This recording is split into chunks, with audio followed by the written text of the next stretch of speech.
Morning, and thank you for joining us for this, our 14th conference here at the Global Situation Room. We've done these in a lot of different places, from a palace in Madrid to a great setting in Dublin, Ireland at Enterprise Ireland, and now virtually. It's good to join so many and to have the benefit of bringing everyone together from around the world for these conversations around emerging risks and opportunities for your company and organization's reputation. I'm Brett Bruin, and joined by my GSR colleague, Johanna Maska. We're going to bring you two panels today. The first one is perhaps a panel for this moment as we head in here in the US to midterm elections for the US Congress. Politics, as you may have noticed if you've been following from time to time, has become a little bit polarized, both here in the US and indeed around the world. So we're going to look at how companies, organizations, and even individuals can try to navigate that and even find common ground. And then following this discussion, I will bring on a panel of preeminent public relations experts from across our Omnicom partners to have a discussion around the other issues facing your company, and this concept that seems to be gaining traction around cancel culture and how you as an executive can build the strategic reservoirs of goodwill to hopefully not only survive but thrive amidst the regularity of today's risks. Let me turn it over now to our moderator for the first session, John Rolph. John is a leading business executive, in fact, CEO of Thrive Restaurant Group. He owns restaurants across Kansas and Virginia, including one, and I want to hear more about this, Peace, Love, and Pie. Who doesn't need pie these days? He serves on several boards, including the board of Kansas University, and as well on local boards for the United Way, YMCA, and the Wichita Children's Home. He joins us now from Wichita, Kansas. John. Hey, thank you very much, Brett. Glad to be here and a part of this conversation.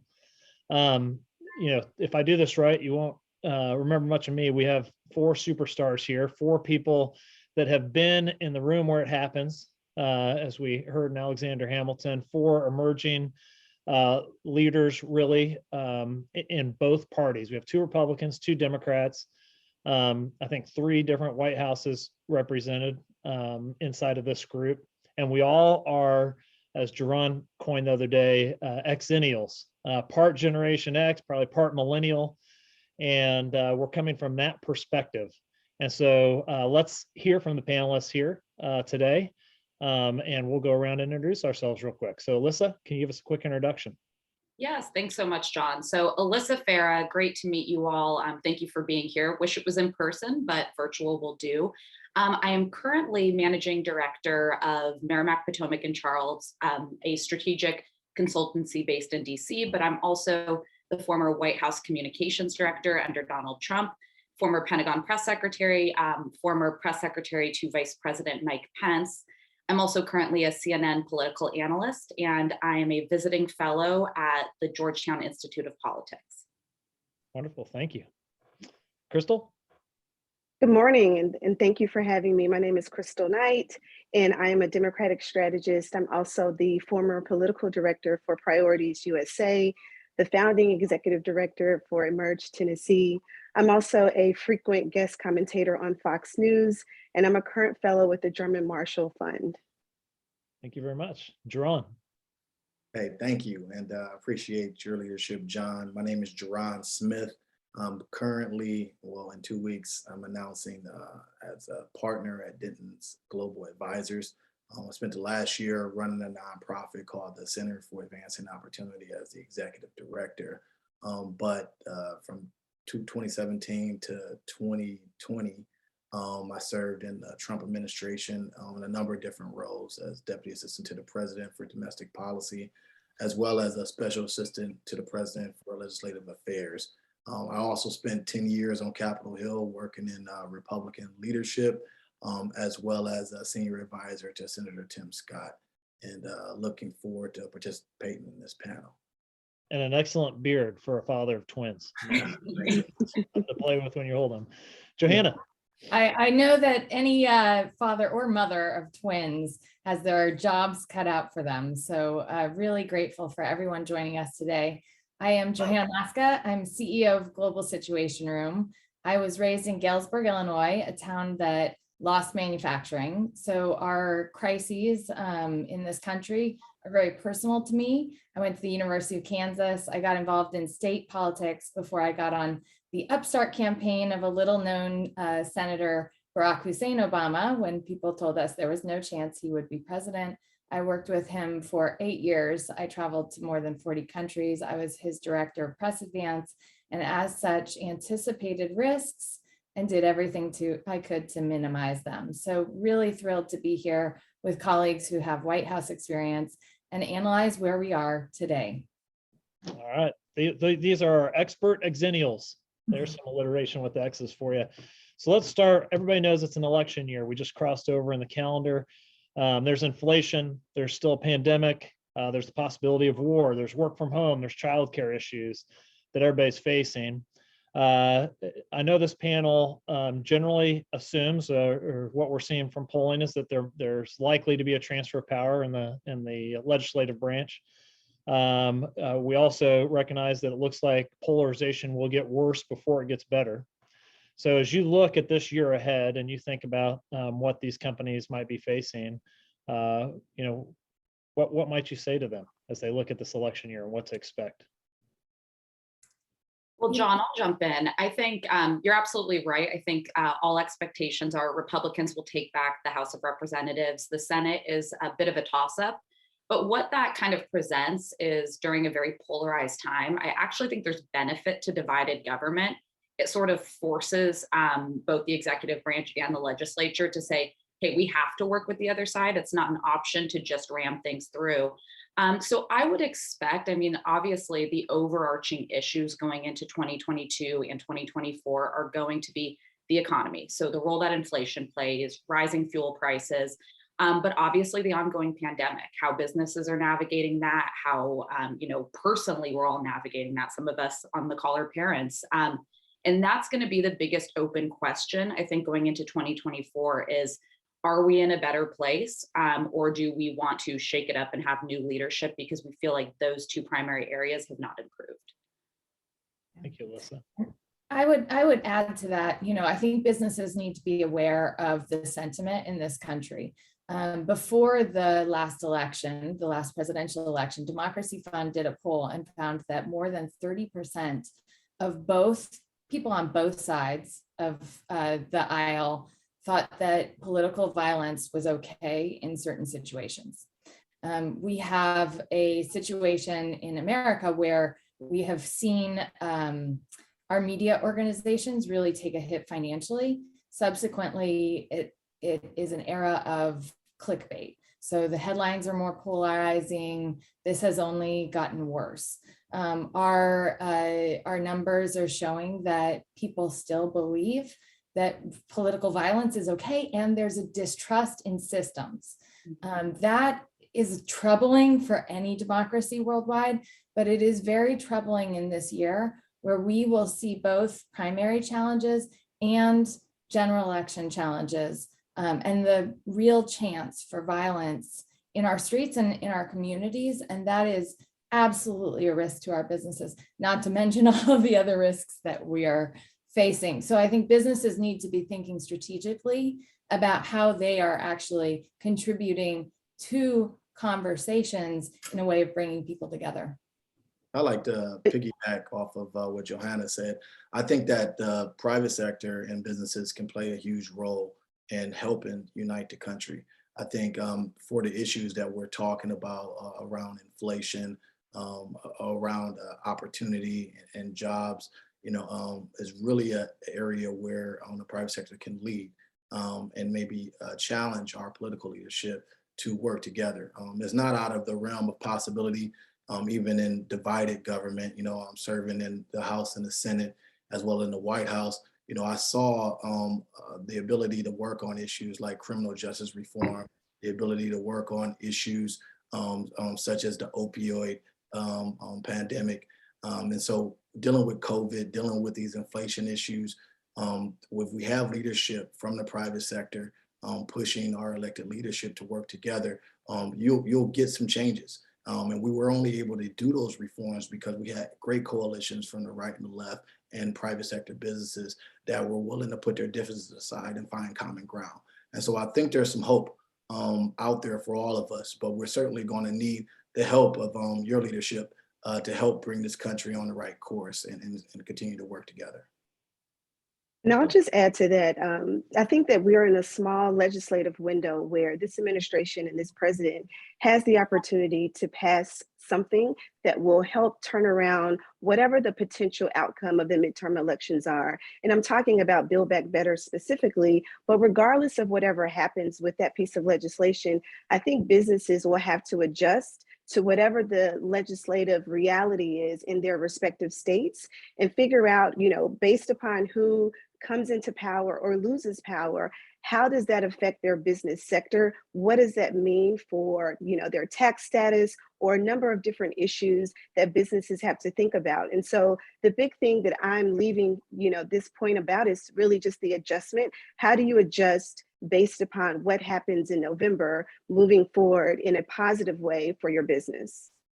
I think that's really well said. And I just wanted to add one thing to Jerron's comments, which is so trust in media and in political figures or elected officials is at an all-time low, but trust in corporations and business is actually significantly higher. So it lends itself well to the private sector playing an outsized role in influencing the direction of legislation and even decisions the executive branch would make. It does, however, insert a risk, because anytime you are trusted, you are asked to weigh in on more and more issues, and there is more desire to see you engaged. And so it does set up a scenario in which it's going to be very difficult for businesses to avoid the political fray this political season. Yeah, and so with that, let's pivot into what's going to be the meat of our time together. And let me say to our audience out there, I'm watching the Q&A. If you have questions, put that in there and I'll try and catch the themes to get them in front of the panelists so that we're talking about what's interesting to you all. Now, Johanna, with that, things have changed a lot over the last 5 years where it's difficult, where companies maybe used to stay out of politics, they find themselves being drawn in with different levels of expectations. Part of that's with the way generations expectations of businesses have changed. That's part of just the business environment and being asked to speak into things. So the meat of this, let's talk about how these companies ought to engage in a way if they want to politically proof their brand, which is our theme today. Let's start. I'm going to start. Generally, I'm an optimistic guy. I like to start on the positive side, but I'm going to start with the defensive side. So we know offense wins games, defense wins championships. And I also want you all to think about this from inside of an organization, how you communicate and handle things inside your organization and how you handle them outside of your organization. So inside, that's shareholders down to employees. Outside your organization, that's your stakeholders, your vendors, your customers, and your fans. So let's talk about understanding where you're vulnerable. So we all know politics is a lot about advancing the political football up and down the field. What you don't want to become is a company that is the political football. When you find that, you want to get off as soon as possible. So in anticipation that anybody could become a political football at any time, how do you prepare yourself for that? What is in the preparation side of political proofing your brand? So the first point I would make is I would turn the stakeholders or your community on its kind of flip it. And I would think about this as grassroots engagement.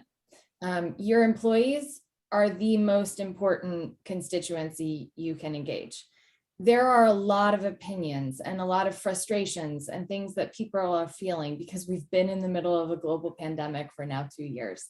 We are in this midst of division. And so ignoring politics with your employees, I think, is to your peril. Instead, I would suggest to take that posture that we need to engage, and we need to engage now.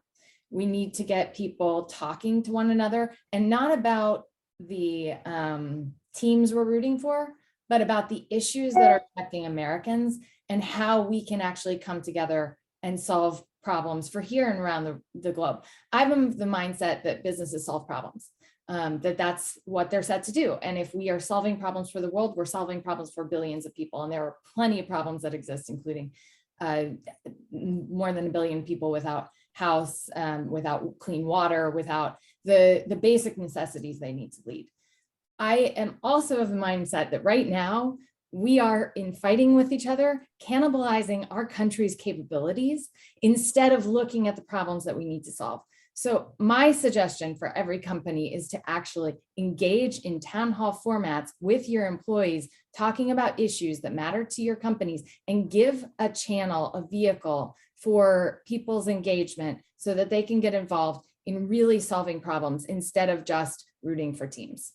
Well, and piggybacking off of that, if I may, I think it's really important for companies to be proactive and not reactive in the culture that they shape internally. So I think really identifying what your core values are that should frankly be things that across the political spectrum are things that are valued and that are understood and that are, something your employees are going to care a lot about. So we've talked a lot as a group previously about equity, inclusion, diversity within the workforce, and making sure that you are promoting that culture internally, but also giving a voice to your workers. So something kind of interesting about this political moment is we have a populist moment on the right and the left. And there's actually quite a bit of overlap between sort of the Bernie Sanders wing and the Donald Trump wing of politics.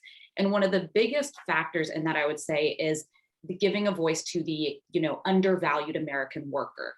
And I think that that's something that companies are adapting to, is to realize like their greatest asset is their worker. So how do you make them feel valued? How do you make them feel that they have a voice?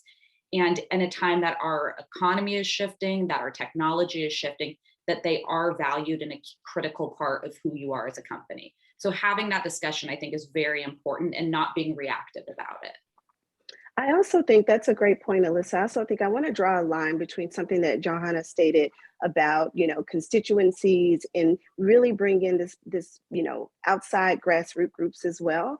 Because one of the ways that businesses really forward face, and this goes back to your point, John, about the external facing point, they can externalize their support or their alignment or their core values with how they engage with not only their employees, but the folks that are in the community that are doing the work. And so that it may mean your smaller nonprofit or a larger nonprofit that has the same core values that are aligned with your corporation and your company.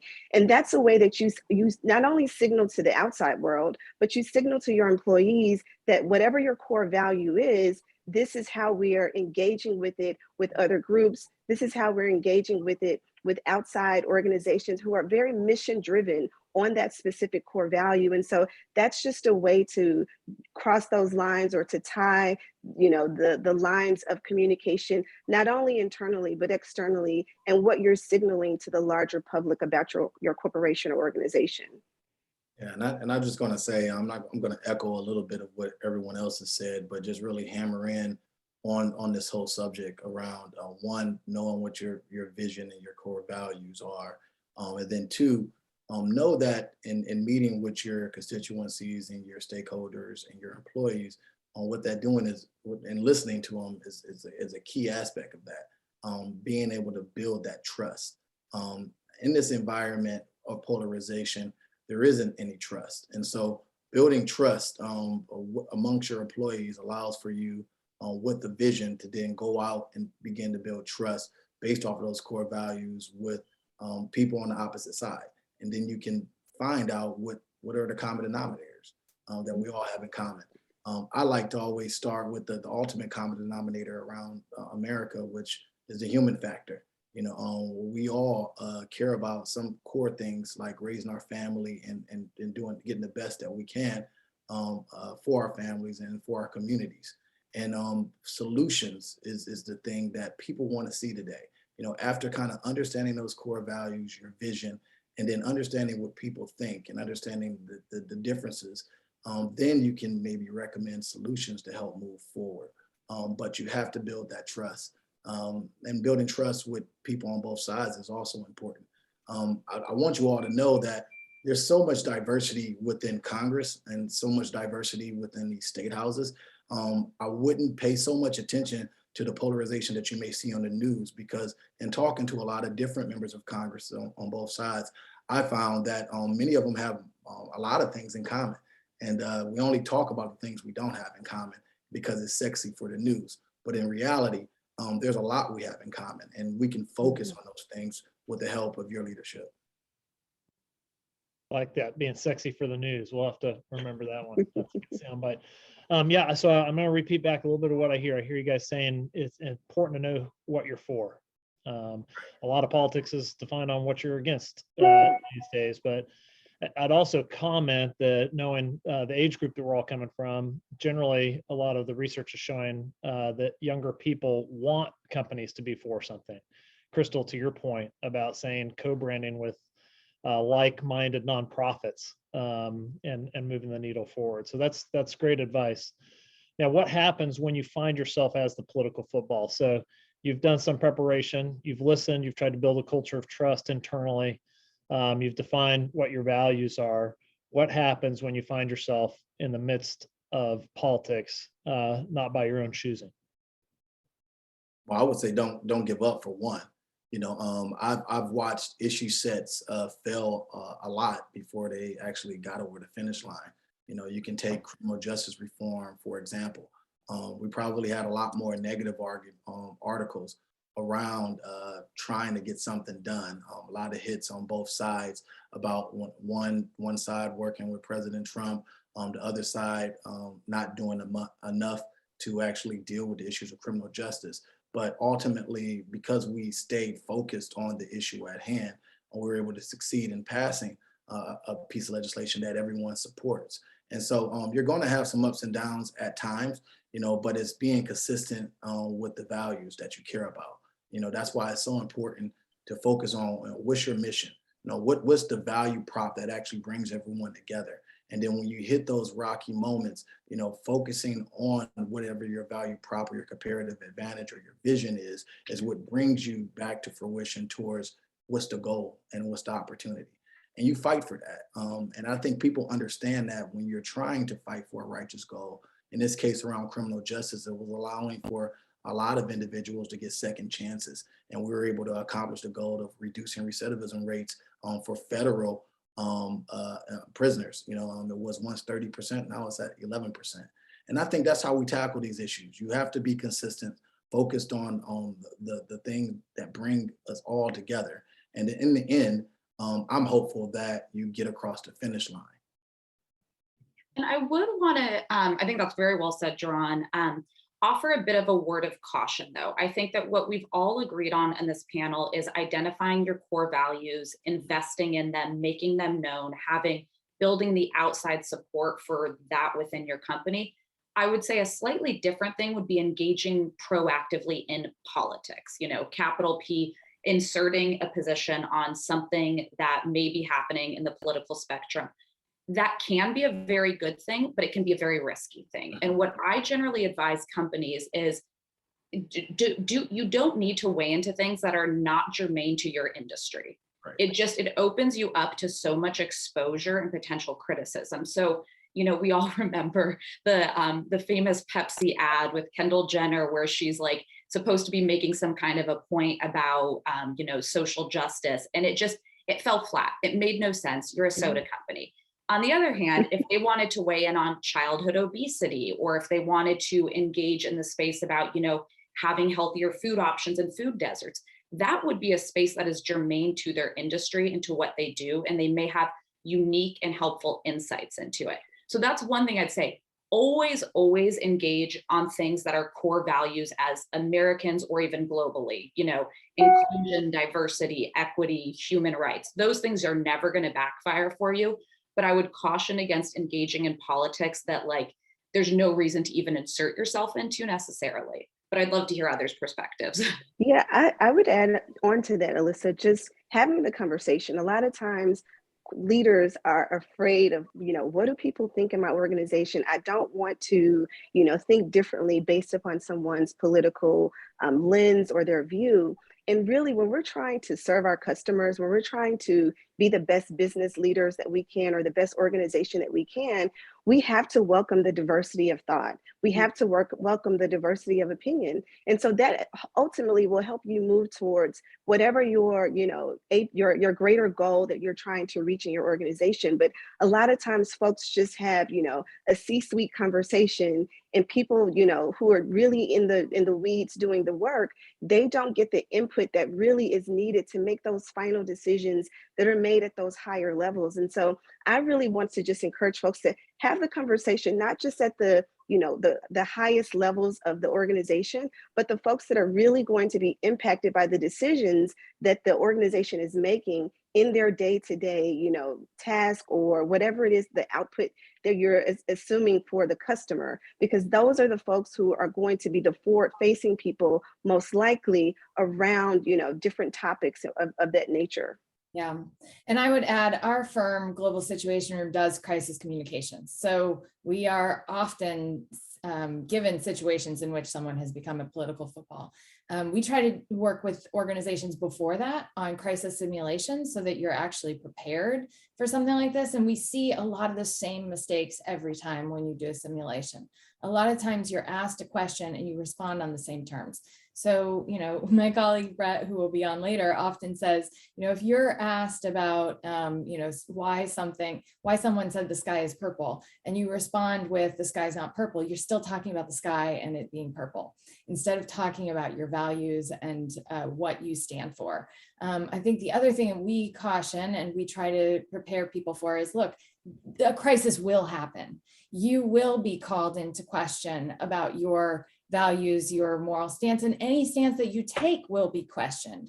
The question is, who's going to be your reservoirs of goodwill, your allies, that organization that's going to come to your defense, because you are going to need defenders. The other thing you can do to prepare in advance is actually lean into some of the content creation so that you're telling your story and the diversity and the breadth of what you are doing and what you are building, so that if your global engagements are called into question in working with a country that may not have the same values as another country, you are already prepared to respond.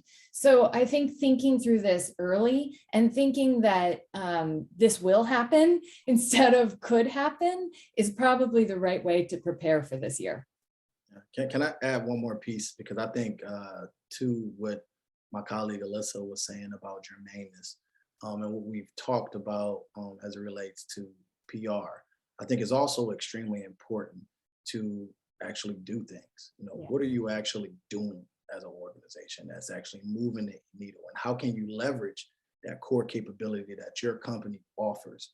And how is that actually speaking to the issue? And you can always fall back on that, because in the information age, everybody wants to know the data. What actually works, and many corporations are in a position to actualize solutions by doing different things that contributes to real diversity. And so on the front end, it may just be listening. You can market the fact that we've listened to our employees. But on the back end is, after listening to these employees, we've done X, and we've seen X happen as a result of it. I think that's extremely important, because in this digital age, people have been marketed to so much, and they haven't seen their lives necessarily change or be impacted. And so there's a lot of angst out there in America to see, who are the leaders and who are actually getting things done. And I think ultimately in the end, that's going to help with your brand, because you actually have credibility and you have earned the individual's trust. You're right, John, but it is funny how often organizations are not prepared to talk about what they do when they need to. And it's like, Right. Okay, well, you gotta, prepare in advance so that this isn't an issue, so that you're ready with the videos already to go out with what you do and what you are and have been doing.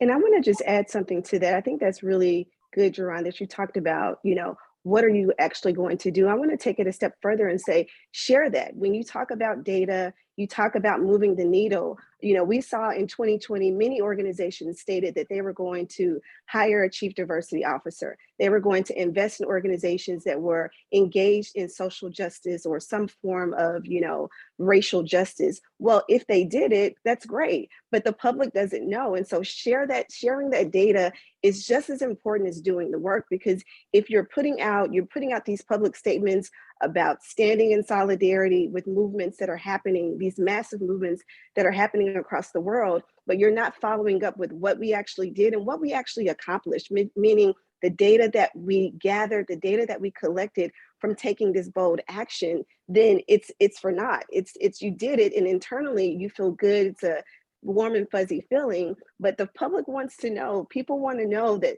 they're shopping with the brand or partnering with the brand that is about what they said that they were going to do. So while doing the work is important, it's also equally important on the PR side to share it, to show it, and to show the data that you were able to accomplish by doing said work. I think that's extremely well said. And just real quick, I would add a major project I advised this past year with a large tech entity was basically going around the country and teaching best practices in cybersecurity. Now, we were doing that because we knew the tech company was at some point just bound, purely statistically, to come under a cyber breach. But they would be able to say, we trained X number of leaders in best practices in cybersecurity. We were leading ahead, getting ahead of a problem that we might face. And so it's a mixture of knowing a crisis will arise, so getting ahead of it, but doing good work and showing your work when you do it, that I think is so important and often lost by corporations. So let me put a finer point on this too, because there's a lot of times when you start to feel pressure internally to weigh in on an issue that might be local to your city, to your state. You might think of voting rights in Georgia. You might think of bathroom bills in North Carolina. You might think of national issues like the social justice issues coming after George Floyd's death. And so when you are sitting in that room trying to figure out whether to weigh in on an issue, and we heard a little bit from you earlier, Alyssa, and the thought of staying on brand and on to your values. But when it comes close to home and you're hearing from friends, you're hearing from your governor, you're hearing from your spouse that you need to say something, and maybe you're feeling that inside, what advice do you have to the folks listening from around the world to this panel right now when it comes to that fine, more personal point of interaction? I'd say work with a smart coalition of people who are going to have a strategy, not just a statement. What are you going to do if you're going to weigh in on this issue? And I think, we've seen too often companies react and all of a sudden say, yes, we're getting on board with something that's hot. And so today it's voting rights and we're going to support, but then they don't have the follow-up action. And then the political football continues to be played with the political leaders, and you will fall into what are you doing about it because you've already weighed in on it. So think it through with the right coalition. The other thing I see all too often is political winds change. They're going to change. They're going to keep changing. And all of a sudden people are going, oh my God, I have to find a bunch of people who are affiliated with Trump. Or, oh my gosh, I have to find a bunch of people who are affiliated with Biden. And it's like, build a coalition for, the future with people who are going to think through strategically with you all of these issues before you need them so that you've got it. Yes, there's very much a, ready, aim, fire kind of approach where the strategy on the front end and back end often isn't done when these companies just put out a statement and weigh in on something. So I would say there's kind of two coalitions. You, to Johanna's point, need the outside coalition of groups that are going to say, yes, we support this decision. We stand by them. We're going to work with them in the future to, address equity issues or whatever it may be, but also internally with your own employees. There's nothing worse you can do than blindside your workforce by weighing in on some hot button political issue without explaining ahead to them why you're doing it, why it matters to the company, and hearing their input on it. So I think you have to build that internal coalition ahead of anything, but then also be prepared externally because it's a much bigger strategic step often. But I see companies kind of just shoot something out and then think that that covers all their bases. And then they get hit down the road. Well, what have you done to invest in this cause? So it's always going to be a long-term play. I'd also just add to Alyssa that as an organization, you have to determine, do you need to respond? I mean, there's something in waiting. There's also something in saying, this is not aligned with our core mission or our value, or we can't draw a line on how responding to said issue really will affect our business, either negatively or internally. So understanding when to respond is just as important as putting out something and then, taking action to do it, to have a real tangible follow-up effort post that statement or whatever. I think the other thing too is you can take action internally, which is what you were just stating, Alyssa, that it may not be an external facing, public facing thing, but at least your employees know internally you do care, you do value these hot political issues that are happening in the world. And while the organization may not be able to publicly take a public stance on this particular topic, there are things that you can do internally to make sure that the folks that are working for you feel valued. They feel that they're showing up to an employer who does care about how they feel and how these political issues are affecting their work life, not only just their personal life, but their work life as well. So really understanding when it's appropriate and when it's not appropriate is really important. Yeah, and I would just add to this, you mentioned George Floyd, and that moment in our country history caused all different types of entities and individuals to just self-reflect on, who am I as an individual, what's the environment and how can I contribute? Many corporations didn't do enough self-reflecting, and in many cases that's the risk, right? Because then you make a statement and then your organization doesn't even have the credibility, because maybe there's no diversity in your organization, and you speak, make this commitment where the organization hasn't had a credible experience with doing what they say they're actually going to do. And so I think it's important to be strategic. I think that's what we're all pointing towards, is that strategic to make sure that you're doing what you can and being able to deliver on commitments, because we saw a lot of corporations make these commitments, weren't able to deliver, or whatever they committed to was very hollow, and it can easily be looked at as like a PR stunt that had no real substance. And for so many issues, it can drill down to that. So that moment of self-reflection and then coming up with a strategy to figure out how you can best present this organization in the best light, and then actually move the conversation forward is extremely important. Thank you. You guys are doing a great job. I want to remind our audience that they can put questions in that I'll put forward to this group, and this group can be available, for strategy, for help as individuals or as a group through the Global Situation Room. And they can get you in contact if you want to reach out after this. Let me ask this question here. When we're in this much more transparent era where there's cell phones and cameras and recordings and a lot more demand for transparency on how corporations relate to the government, what advice do you have people of how to do their government relations in the midst of this transparent era? I think a lot of people hire a lot of lobbyists and they haven't explained to their team what they're fighting for.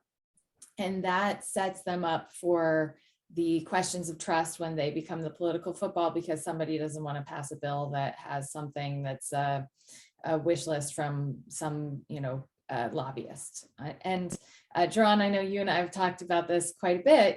We had, when we came into the Obama administration, we had this big, we aren't going to hire any lobbyists. And then we ended up hiring lobbyists because a lot of them are people who get things done. But I think you have to be prepared and have all of your coalitions built, more than just lobbyists, and you have to focus on your communications so that you're not in the position where all of your statements ring hollow because of something that you've just done on Capitol Hill. Yeah, I think advocacy is extremely important. And that's how I look at lobbying. You're really just, it drills down to advocating on a specific issue. And in many cases, the individuals that go into government affairs have spent time representing different entities on the inside. Every legislative congressman or senator has a team that they've put together and built trust, and they've become experts on working with these different coalitions. And so those are end up being the advocates that go on the outside and work with companies. And so I just wanted to kind of put a flag out there that the world of lobbyists is not this big dark horse. There's a lot of individuals that care about moving our country forward, and they've developed a lot of years of service in the federal, state, or local government that's put them in position to help advocate and advise on organizations on how to thread the needle on getting things done. And so I for one, I'll be perfectly honest with you, I was just like, man, I never really want to do that work. But then, after working in the Trump administration and working on things like opportunity zones and HBCUs, or even working on criminal justice reform, I realized that I still have some leadership that I can help with corporations continue to move those issues forward. And so that made me, of course, say like, look, this is great work to do. You're focusing on your passions to move the country forward just from the outside. And I think articulating things in that manner and focusing on the issues is what would help you give cover to those who are skeptical of working with individuals who are in the strategic consulting government affairs world. I'd also just add to that. I mean, I think any government affairs shop probably has this or hope they have it and know it, but it's really talking to both sides, right? And just understanding that the diversity of a lobbyist, there's no one manuscript on how he or she or they should look like. And so also understanding the art of compromise. A lot of times people approach issues, they approach topics, they approach advocacy with a hard line. And Alyssa talked about the polarization that's happening across this country. But when you're lobbying, when you're advocating for something, you have to bring something back to the company to compromise on. And the company has to take something back to the gov affairs folks to take back to our elected officials to figure out, what can we compromise on so that we both have a win-win. That's the ultimate goal, is that we both win on our legislative victory and we win on our business front as well. And so that's just something that I would leave. I think folks pretty much know that, but understanding that, there's no one perfect way to win an argument or win a victory, but really understanding compromise and hearing from the diverse perspectives and diversity of thought. It really is important when you're trying to advocate for your particular issue.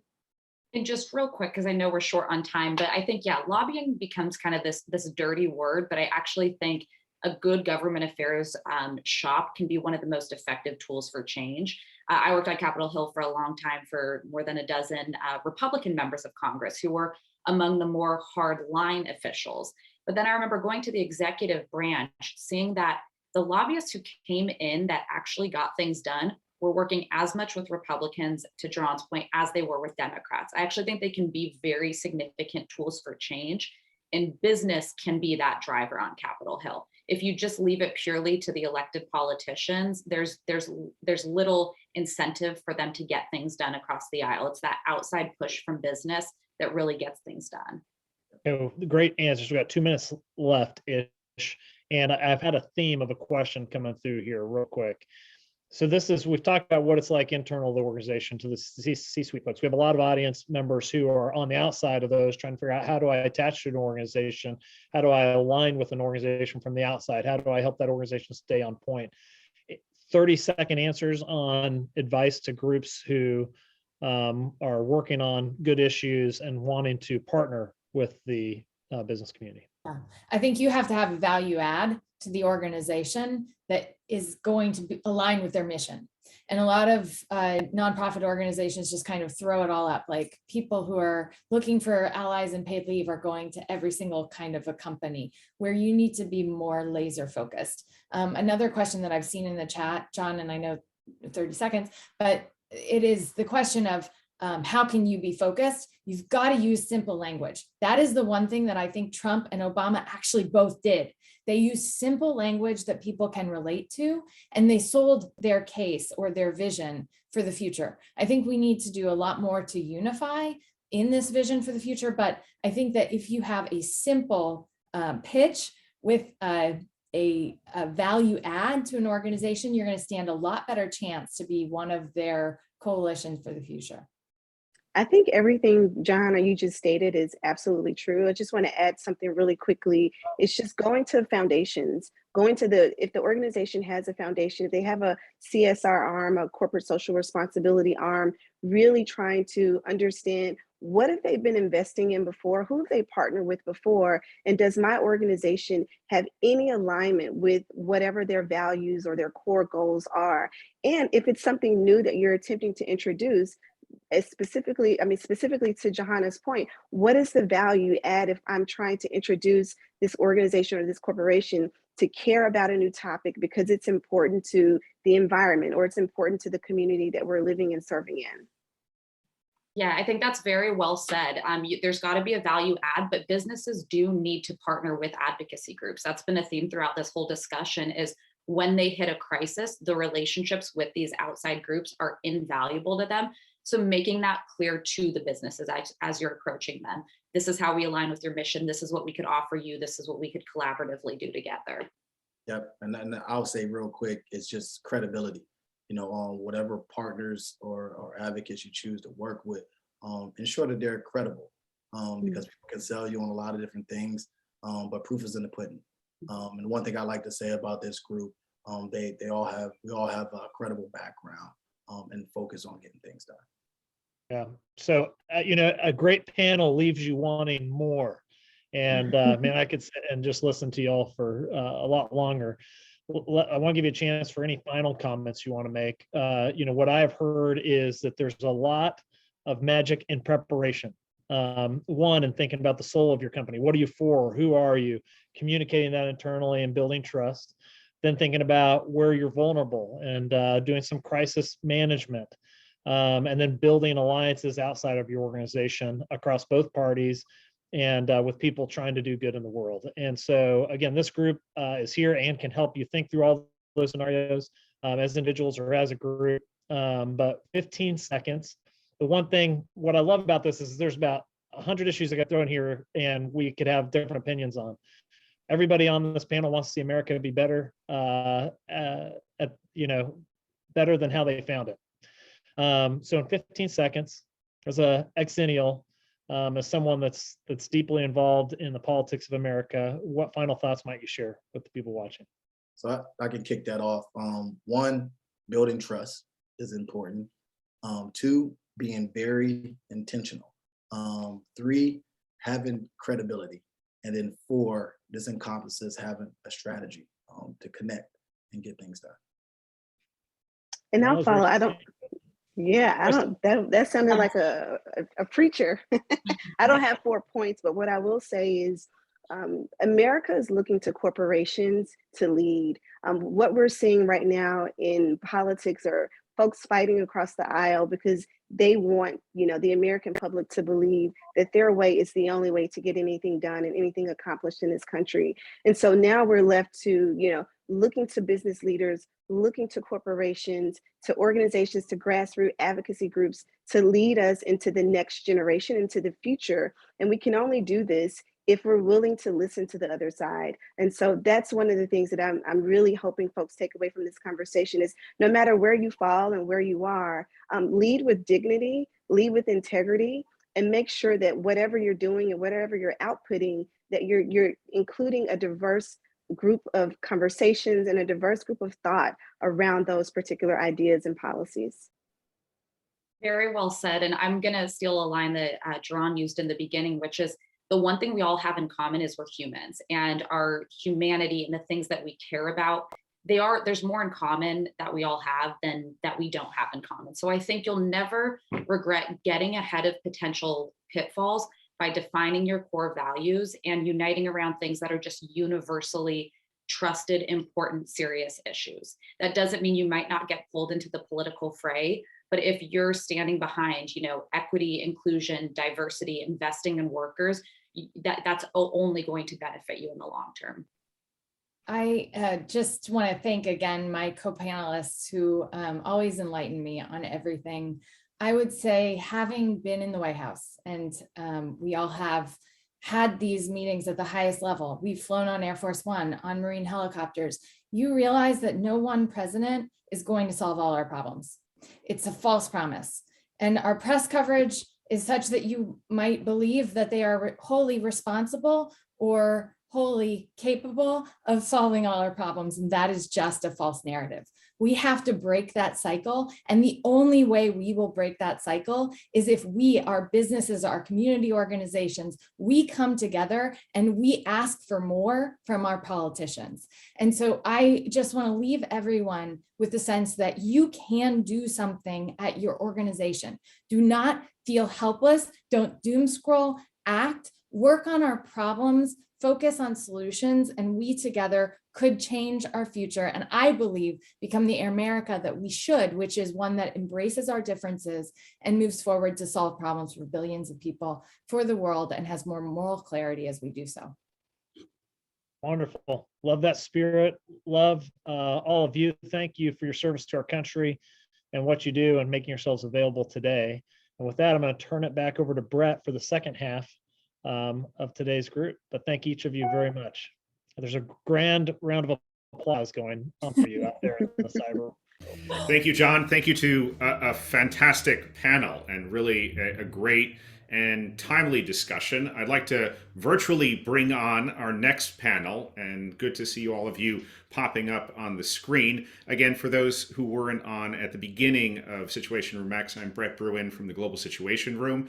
Really good to have you with us, joining from what I understand are places around the world. And we now enter the second half of our discussion with an esteemed panel of experts. I'm really glad to have alongside me virtually, starting with Andy Colville, CEO of Broger Partners, someone who has spent decades in public relations advising Fortune 100 companies, large organizations, and brings, I don't know if you can see, a pile of research with her that we're going to dive into in just a second.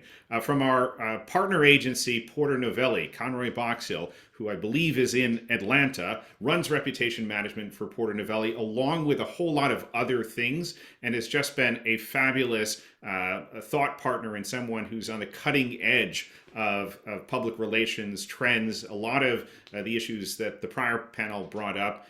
Conroy's been there, done that. He was at Edelman beforehand. And then lastly, but certainly not least, here in Washington with me, though probably across the Potomac River, is Michael Hsu. He's Executive Vice President of DDC Public Affairs, a fellow Omnicom agency, works a lot in the intersection of politics and public relations, also was formerly recovering staffer at the White House, as was I, and so we have on occasion compared battle notes. And it's great to start this conversation. It's really going to be an informal exchange around this idea of, in an age where crises have been common, and this phenomenon on all sides of trying to disengage, whether it's from brands, whether it's from other organizations as a result of positions that are either perceived or actual, I think has become a real challenge for communications executives. And Andy, I know you guys at Broger have done some work, some research around this. So maybe we start there. Let's start with the facts and the figures. Thanks, Brett. And hello to my fellow panelists. Great to see everybody. Yeah, I mean, I love as the last panel was closing, you were talking a lot about humanity and humanism. I think one of the key takeaways from our recent survey, which looked at any attitudinal changes over the last 6 months, in particular, that were driven by the pandemic, social issues, and obviously civil discourse, I think there was a major shift in how people self-identify. If you ask people 6 or 7 months ago, what's the number one word they would use to describe themselves, they would use a word like compassion. Now they're using words like humanism and empathy as words that they think are very important in describing what, in particular, the United States right now. We saw in the research some pretty significant differences between generations where Gen Z in particular were the group that was becoming much more diverse in their, I would say, their social circles and their communities. They were much more aligned with social issues, fair labor practices. They're the group in particular, if there is a group that is expanding their communities over the last 6 months, Gen Z were. They were also the group that was most impacted by the pandemic. They lost the most, I would say, financially. They had some very significant challenges, but they're moving forward, I would say, with issues in particular that they feel that they align with. Older cohorts tend to be the ones that you see that are still more ideologically polarized, that are the ones calling out people on social media. No harm to Gen X men, but that's the group in our surveying that's showing that, actually taking the most issue on social media. But those are some of the things. And the only other point I would make is that communities have taken a hit. People, number one reason people join a community or social communities because of friendship, and the ideological, I think, polarization has changed that. But there are things that really link us together, and those are things like sustainability and things that we all can align around. And I guess the final point is that words and images matter a lot, and they matter a lot to companies. As companies think about communicating their brands, the words and images you use are really important choices. Let me shift down to Atlanta. Conroy, I know that Porter Novelli has done a whole report on cancel culture. You also delved into even case studies around what happened, and did this canceling actually last, or was it a momentary, a fleeting issue? What did you find? Yeah, we did. We surveyed about just north of 1,000 folks, weighted it against the U.S. Census population. And before jumping into the data, just an interesting thing to build on what Andrea said, this idea of the role of social media in cancel culture, and how COVID has actually accelerated the penetration and use of social media. One of the interesting things that we found in our research is 64% of the people that we surveyed said they felt that social media gave them a voice. So it's almost the democratization of I finally can put, like, my voice matters, not just as an individual, but it can drive behavior change. And also, when we ask folks, well, tell us about what's the value of cancel culture? What's the value of canceling? And interestingly enough, the number one thing that 2/3 of folks said, the reason is to get a company to change its behavior. And I think that's interesting. It's not to cancel them forever, but really to say, hey, there's something in your policies, something in how you're treating your employees, a statement that your executive has made publicly that we're not aligned to, we think is disconnected from your values, and we'll cancel you for that. Now, here's a couple of points that are interesting. 34% of Americans are less likely to cancel a company if you're a purpose-driven company. So if you're leaning into your values, what you stand for, what you hope to deliver in the world beyond profits, that means something when you mess up. Also, if you're a first-time offender, you're likely to get the benefit of the doubt. So what do I mean by that? 88% of the folks that we surveyed said that they would forgive a brand for making a mistake if you genuinely demonstrated your efforts to making a change.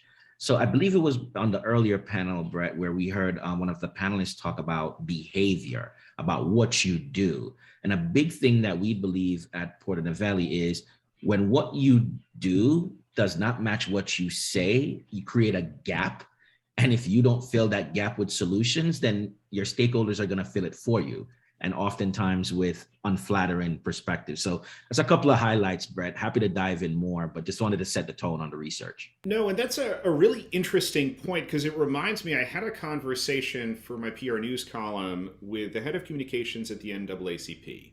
And it was looking at last summer, where were we a year on from the murder of George Floyd? And one of the things that she shared, which I thought was so interesting, was that if as a company or an organization, you hadn't engaged on diversity, equity, and inclusion before George Floyd's murder, you shouldn't come out promising the world. One, just from a practical standpoint, she was saying you've got to ease into this and experiment. You've got to figure out where, to some of the points on the earlier panel, you can authentically but also effectively engage. And that too often you see these big pronouncements from companies right after a new, whether it's Black Lives Matter or another movement, or for that matter, a cancel campaign. And you got to think about, ultimately, am I going to be able to sustain this? Are we going to have an impact, or is this going to exacerbate what is already an interesting perception or a challenging perception?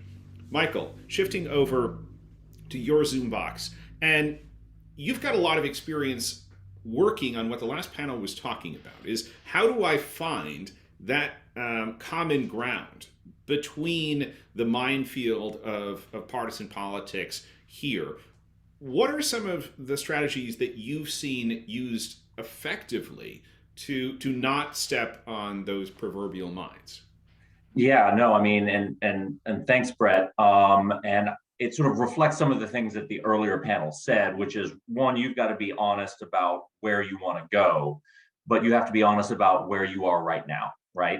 Because I think that is the most important thing. You can't just go out and declare that you're going to, end, systemic racism when you're a regional brand, or your employee base is not aligned with you. It sort of is that entire hard pivot that will ultimately lead you to be failing in both your internal audiences and your external audience's eyes, which is something that you've got to really, really keep away from. What I always counsel sort of the senior communicators that I work with is to remember that as you're engaging in these conversations, you know where you are, you know where you want to be. You need to know what you're not, and you're not the Associated Press. You're not CNN.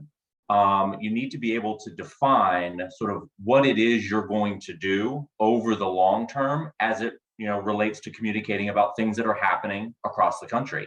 And this is incredibly important for sort of the big multinationals that are probably on this call, because there's always regional things or very local things that are happening that to a local office, to a local workforce, are incredibly important, but they can't or they don't align with sort of the larger communications mission. And so what I always say is we've got to be deliberate, we've got to be thoughtful, and we've got to develop, if you will, a statement of work. What are you going to go do? And by developing that statement of work as it relates to your commitments on ESG or diversity, inclusion, and equity, it defines where you're going to go, and then it also defines what you're not going to go do, which is also equally important to really sort of make sure that folks have a understanding about like where you're going to play in the overall conversation. And I think that one of the things that is incredibly important is being inclusive to the tools you have at your disposal, right? You've probably got employee resource groups that maybe have not been tapped in a way that have been that has been really, really thoughtful. Maybe you need to bring them in closer. And to the prior panel's points, you also think about geographic and political diversity of thought that happens within workforces. I mean, Andy, you were talking about, Gen X guys are out there, squawking on social media. It's because they have a ideological point of view that is maybe disconnected from their Gen Z colleagues. And so you can't look at a workforce or a consumer base as a monolith. You have to sort of understand how your words, they might land really, really well in Omaha, but not well at all in San Francisco, and sort of navigate that. So, creating some structure around all of this slows things down, it mitigates risk, and it also then puts you on a better path forward, I think. And Andy, we teased as part of this panel that there are also a number of things as a company or an organization that you can do to, at the very least, mitigate, if not maneuver around some of these potential cancel minefields.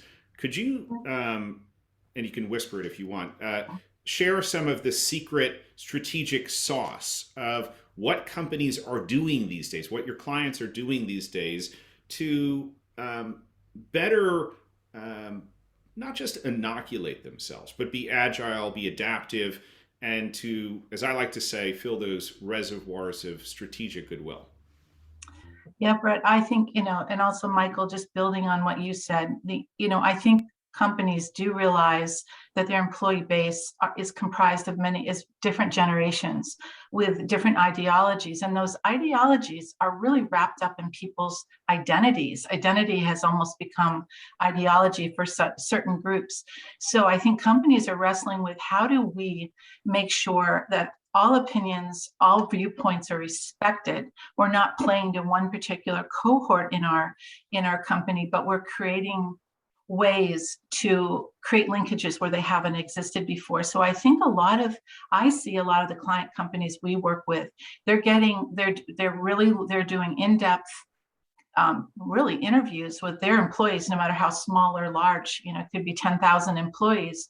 And they're doing focus groups, they're doing in-depth interviews, they're looking at which communications tools are working, which aren't, where there are connection points, where there are gaps. I think they're starting to think about, can you create personas, for example, especially if you're a large company, that represent large clusters of people that aren't just so much connected around age, but they might be connected around purpose, or they might be connected around things they like to do, the reason that they are at a company.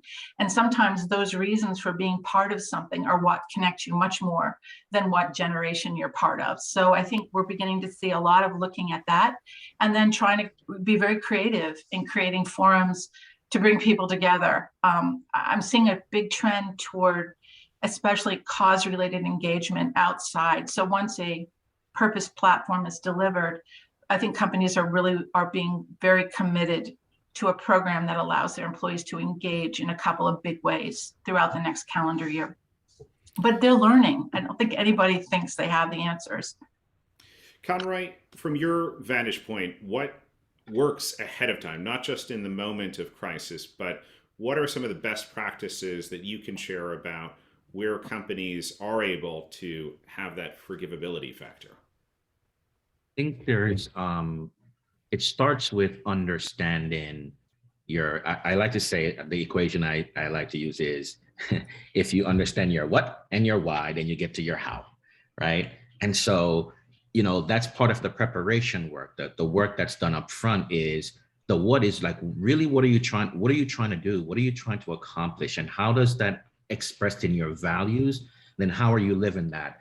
The number one thing that's tripping organizations up when they go out and make these grandiose announcements, and they're well-intentioned, is they have no receipts, right? That's the problem. You got to be able to back it up. So the preparation work is the work to build your receipt reservoir in advance. So behaviorally, what are you doing? How are you shifting your engagement with employees? Are you living that out? From a reputation perspective, have you truly mapped your stakeholder universe and the issues that matter to them? And are you tracking those issues to see how they are evolving and also how they're intersecting with cultural shifts that are happening? So many organizations got flat-footed when they all of a sudden were expected to have a point of view around voting rights. It really wasn't around voting rights. It was around literally the appreciation of individuality. The expression was around voting rights, but for the employees that were sitting around the organization is, do you see me? Do you see my right to be able to do this, even if I'm not in the state where this is happening? And that caught a lot of folks flat-footed. But if you were to do your prep work in advance and you were looking at both what's happening in terms of cultural tailwinds and your business and an expectation that your employees expect you to have a point of view, which is why what Andy's saying is so important. You've got to be talking to your employees. It's the first time that we have 4 generations working in the workforce at the same time. First time ever we've ever had that. So yes, we are different and we are learning. And the job of the organization is to create a red thread internally so that your employees understand the journey you're on and the role that they play. And then external with your stakeholders, that you are understanding the gaps that exist and the behaviors that you need to display in order to close those gaps.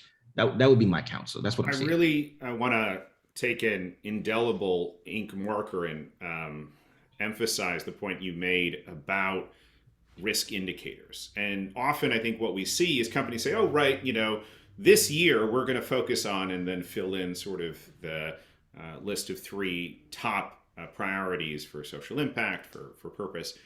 Well, events and people, for that matter, have a way of deciding for themselves during the course of that year, as we've seen, and often, it's an event that triggers it, a vast shift.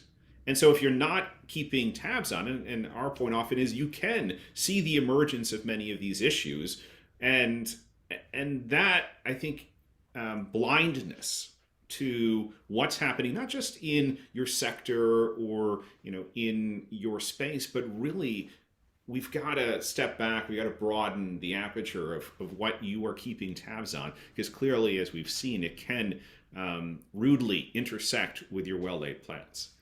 We've got an interesting question here, Michael. I'm going to pose it to you, but others can weigh in on it. Jen asks, are corporations, in your opinion, contributing to cancel culture, provocative question, by reacting too soon to perhaps anticipated controversies when there won't be? So I don't think that they're contributing as much as they're terrified of, what could happen, right? I don't think that any communications person is just going to wake up and be like, yes, we've got to do this to perpetuate this thing that we're all terrified of. No, I think that they are engaging in these types of communications from a place of fear, concern of what somebody might say about them if they don't. And what happens, though, is that, if they get ahead of a story, if they jump to conclusions, even well-intentioned, and then the facts bear out something that is different, then just like in our media landscape, the facts somehow become fungible things, and it drives sort of a small wedge in that ideological division that exists within the firm, right? Within the company. And so, what I would say is that, the companies need to be deliberate, thoughtful, and remember that they are not the Associated Press. And I always go back to that, right? But one thing that, just building off what Conroy was saying, and I want to interject it here, because we talk about sort of the red thread, is the opportunity to create dialogue with your stakeholders. I'm not in advertising, but I've got a bunch of friends who are, and they always tell me it takes 14 times for you to say something for somebody to actually hear it, right? And so one of the things that, as we're building these plans and you're creating these risk mitigation, pieces, is don't be afraid to consistently tell your story over the course of a year. Because if what you do is you create some big sort of wave, and then you go into a black box and you don't communicate about it for 3 or 4 months, then what happens is your stakeholder groups then forget about what you're out there doing. And so, creating consistent communications then allows for the deliberate nature of, if something were to happen, like, how does that feed into our overall, messaging strategy? It slows things down in a way that, I think is ultimately most helpful. Others want to weigh in? If I could jump in go on ahead. this, because I love this. And what I like to tell my clients is, when you go back to go talk to your executives, tell them to be careful of FOMO, okay?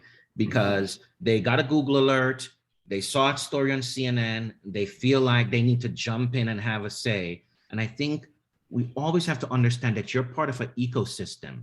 right? And you got to know what your lane is. And that's why knowing who you are and what you stand for is so fundamentally important. Otherwise, you're easily misdirected or redirected. So my message to folks right in the C-suite, tell them, like, chill with the FOMO, and like make sure you know where you are. That's a really valid point. And Conroy, I know, given the regularity of risk, you've got to drop early from the conversation, but we'll look forward to continuing this on over drinks at a later point.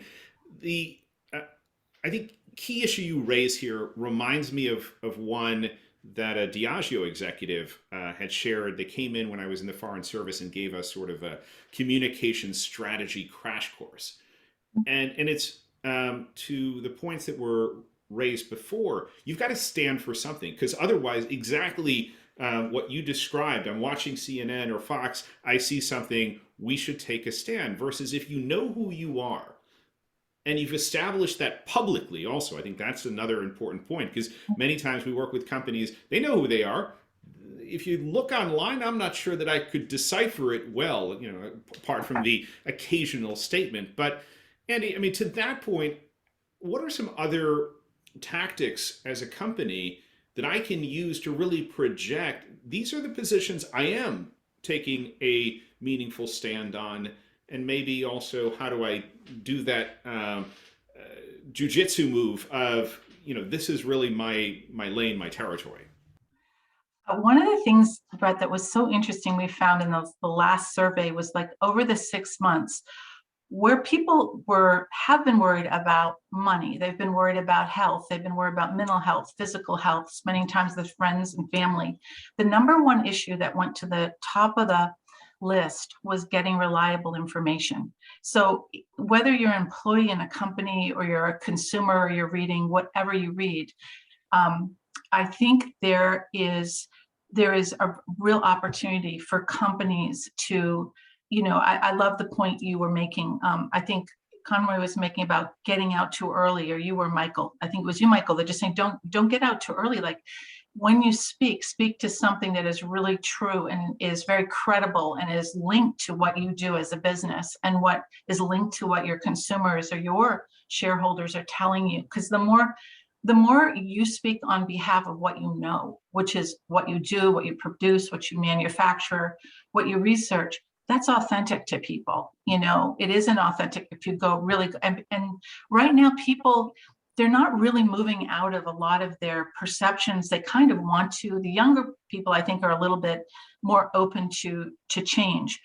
People are entrenched in good and bad, and but I think overall people are less trusting. So in order, you can build trust, I think brands can build trust, but make it really, really linked to what you do as a business. Unless your management team is very active in something outside of their day-to-day work. But I would say that it has to connect to people. It has to make sense. Michael, I'm thinking back to the interview I did for the PR News piece with Pepsi's head of external affairs.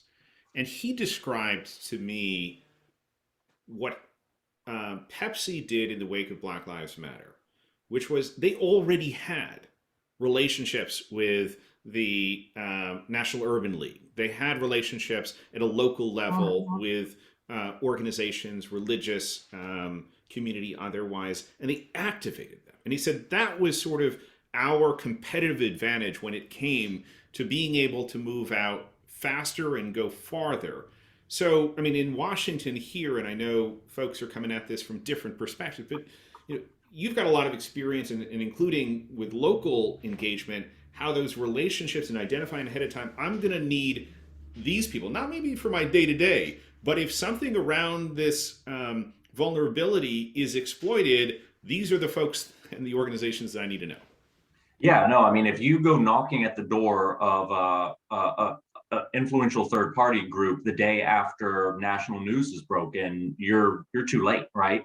You know, I was counseling a very large client, and they had the idea, you know, after George Floyd, that they should do something at the Smithsonian Museum of African American History. And, you know, we called them up, and they sort of laughed us out of the room. You were like, yeah, you and everybody else, in town. So, if we have to think about like who we are as a company, where we're going and who are our friends and allies, and build that type of coalition and advocacy ahead of time, not in a transactional way, because that is transparent and will get you canceled, but in a real authentic way. Then you've got the relationships to be able to, one, say, hey, we might need your guidance, counsel, and support here. And two, this is what we're thinking about doing. Does it ring true to you and to the constituency that you represent? Because the worst thing that can happen is that, a small group of people that either look the same or live geographically in the same place, come up with their idea, and they all are like, yes, this is good, let's go do that. They deliver on it, and it just falls utterly flat. So creating those types of relationships ahead of time only strengthens your ability to go and be successful. Picking up on something that Andy was talking about, I think another way that folks need to be thinking about the building of trust and whatnot, and I think Conroy sort of hit on it, was about the receipts. Think about your next 12 months and identify a finite set of actions that you're going to go execute on, right? And do that today. And make sure that then you publish that, you communicate that these are the things that we're going to go do, and build those receipts, build that bank of goodwill with engaging with external third parties, communicating about what you're doing in absence of a national news story. So that way, when something has happened, you have the source material to say, we're not only talking about what we believe, here are the 7 proof points that determine that like we're actually walking the walk, right? So, interesting question here from John in Dublin to you, Andy. He says, we link brands to purpose in the area of indoor air quality. It can be difficult, however, to keep the brand on point where there are multiple points of focus in their corporation. So any thought on how they can keep a brand focused on their mission when you are an external party? So I'm not quite sure I understand the question. Is the question that they are focusing on indoor air quality and there's an inherent sort of perception that outdoor air quality is better than indoor? I'm not quite sure. No, I think what he's asking is if you are a consultant, if you are a supplier, if you are an external entity that's working with a company on a purpose issue, in this case, I think it's the importance of air quality. How do you help them to convey and to stay sort of strategic about what they're saying and avoid those distractions on other issues? Got it. Thank you. Thank you for the clarity. I think part of the exercise, how we would help people is our whole approach is based on understanding relevance. So what's relevant to your stakeholders at this moment in time? It's kind of like, what are they thinking about? And then trying to kind of imagine or vision, where are their ideas or drivers of relevance for a company that they really haven't tapped yet?